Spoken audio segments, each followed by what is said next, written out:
Au verset 1, en ces temps apparut un édit de César Auguste, ordonnant un recensement de toute la terre. Ce premier recensement eut lieu pendant que Quirinius était gouverneur de la Syrie, ou de Syrie. Tous allaient se faire inscrire dans sa ville. Joseph aussi monta de la Galilée, de la ville de Nazareth, pour se rendre en Judée, dans la ville de David, appelée Bethléem, parce qu'il était de la maison et de la famille de David, afin de se faire inscrire avec Marie, sa fiancée, qui était enceinte. Pendant qu'ils étaient là, le temps où Marie devait accoucher arriva. Et elle, enfantant son fils premier-né, elle l'émaillant et le coucha dans une crèche, parce qu'il n'y avait pas de place pour eux dans l'hôtellerie. Il y avait dans cette même contrée des bergers qui paissaient dans les champs, les veilles de la nuit, pour garder leurs troupeaux. Et voici un ange du Seigneur leur apparut, et la gloire du Seigneur resplendit autour d'eux. Ils furent saisis d'une grande frayeur. Mais l'ange leur dit, ne craignez point, car je vous annonce une bonne nouvelle, qui sera pour tout le peuple le sujet d'une grande joie. C'est qu'aujourd'hui, dans la ville de David, il vous est né un sauveur, qui est le Christ, le Seigneur. Et voici à quel signe vous le reconnaîtrez. Vous trouverez un enfant émaillonné et couché dans une crèche.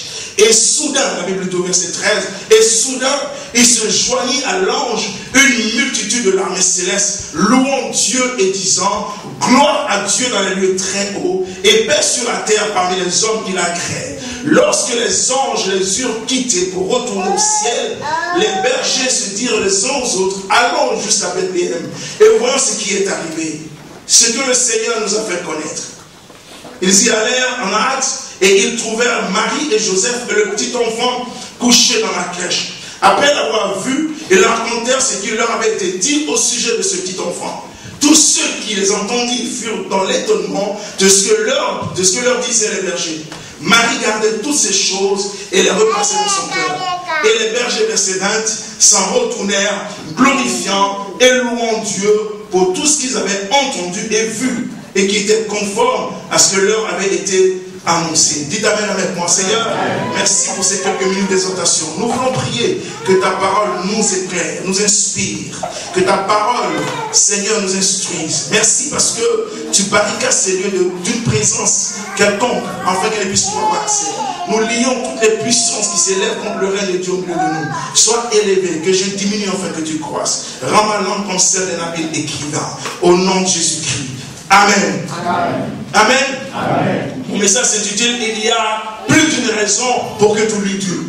Amen. Amen. Il y a plus d'une raison pour que toi et moi nous louons Dieu.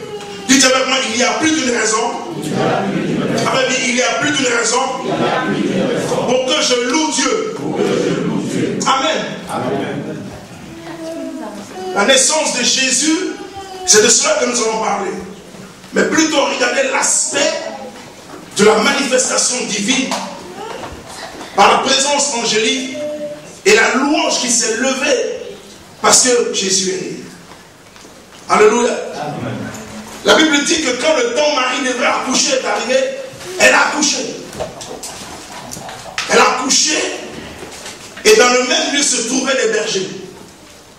Quand nous lisons la Bible, nous réalisons en fait, Dieu a choisi ses bergers pour leur révéler que le Messie désormais est né.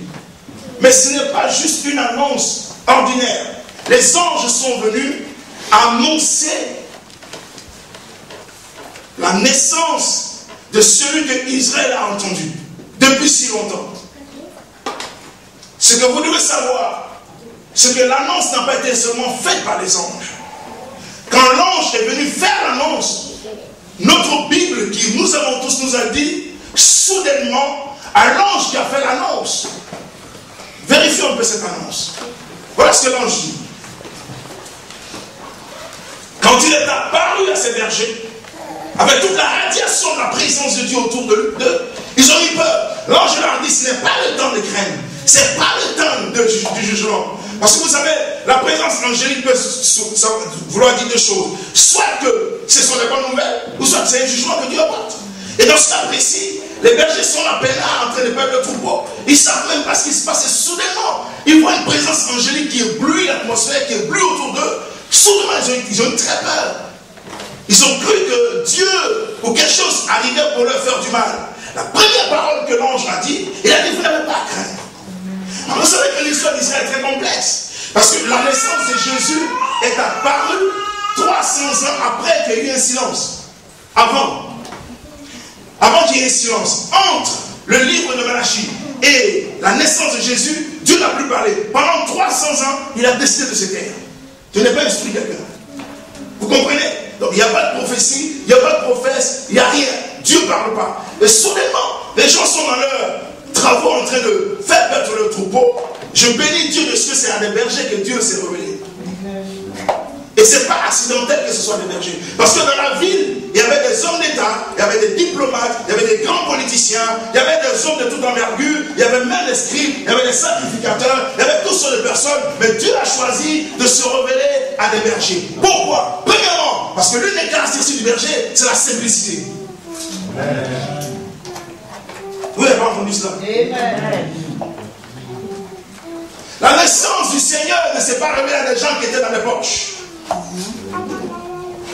qui étaient dans les carrosses, poussés par leur valet. Elle était faite par des hommes ordinaires, préoccupés à prendre soin des brebis, parce que celui qui naît est un berger. Et il ne peut pas s'identifier au chef d'État. Dis à quelqu'un, tu as intérêt à avoir un cœur de berger. Parce que Dieu c'est un berger. Alléluia. La révélation de la radiation de la présence de Dieu et quelqu'un ouvre la bouche, ne craignez pas. Ce n'est pas le temps d'avoir peur. Le jugement de Dieu est sur le point de s'accomplir, mais pas sur vous.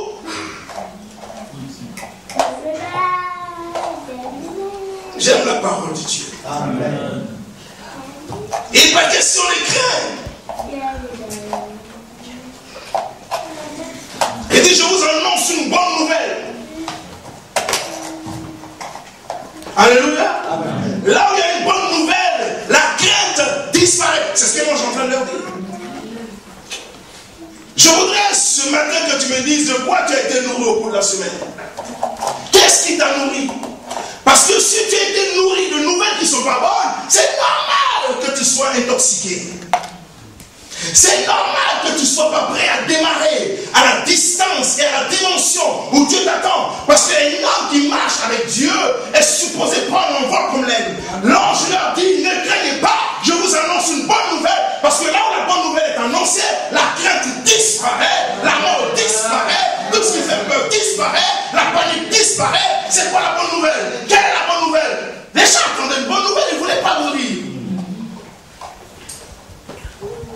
Il leur dit, aujourd'hui, je vous annonce cette bonne nouvelle, qui sera pour tout le peuple le sujet d'une grande joie. Quand Moïse naissait, il n'y a pas d'ange qui est venu proclamer quoi que ce soit. Quand Abraham naissait, aucun ange n'est venu proclamer quoi que ce soit. Quand Isaac naissait, même quand toi et moi nous naissions, aucun ange n'a pu tromper pour dire quel ange.